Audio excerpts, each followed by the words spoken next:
Ishirahamwe rya Buraya ngo rirashima igikorwa c'umugwi CNIDH, umugwi w'igihugu wigenga ujejwe agateka ka zina muntu. Hari mu nyuma y'umubonano intumwa z'uwo muryango bari bahejeje kugirana na CNIDH.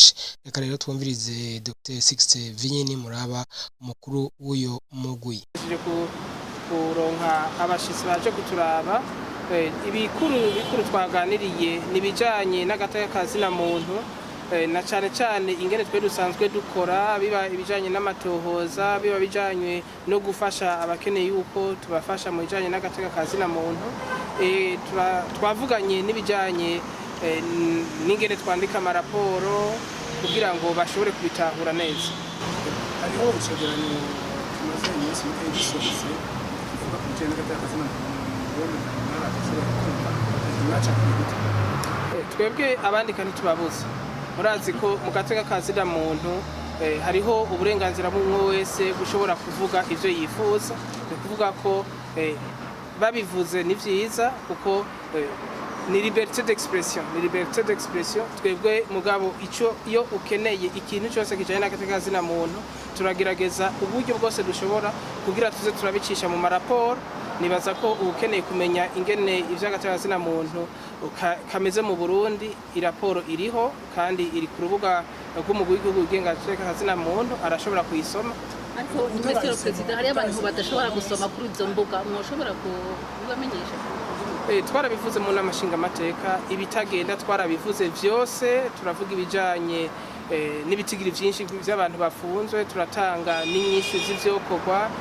Twaravuze ibijanye n'abantu bishika bagahohoterezwa igufa.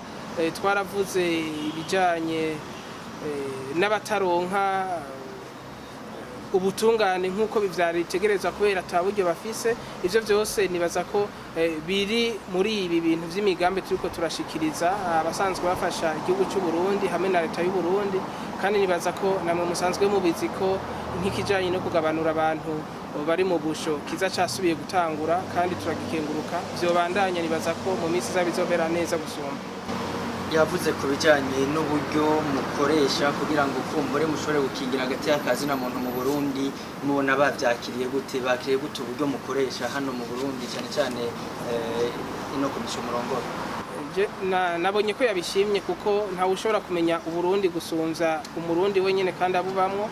Kandi igihugu cyose gifise ingene gitunganijwe, n'imigwi yose ifise ingene itunganijwe. Twebwe twisunga amategeko kugira ngo dushobore gukora ivyo igihugu cadutumye, kandi biriko bigenda neza kuko n'abene igihugu bose nibaza ko gushika kuri iyi ntambwe bashima ivyo turiko turarangura. Claude Boshu aserukira ishirahamwe ry'ubumwe bwa Buraya mu Burundi arashima igikorwa ca CNDH, ariko rero akavuga yuko ngo igikorwa cyayo kitoroshe na gatoyi. Arashima rero ko umugwi CNDH utwara ivyegeranyo mu nama nshingamateka, ukanatwara ivyo vyegeranyo mu nama nkenguzamateka. Reka twumvirize Claude Boshu yabishikirije mu rurimi rw'igifaransa. Donc moi je voulais dire que le travail de la CNDH se fait dans des conditions difficiles et il est remarquable. Il a été publié, rendu public pour la première fois dans ce pays récemment. Il a été présenté à l'Assemblée nationale, il a été présenté au service du Premier ministre. Les partenaires observent ça positivement. C'est un grand signe d'ouverture. C'est une très bonne nouvelle pour les Burundais, les Burundaises, leurs droits. Que ce genre de débat puisse avoir lieu désormais sur la place publique.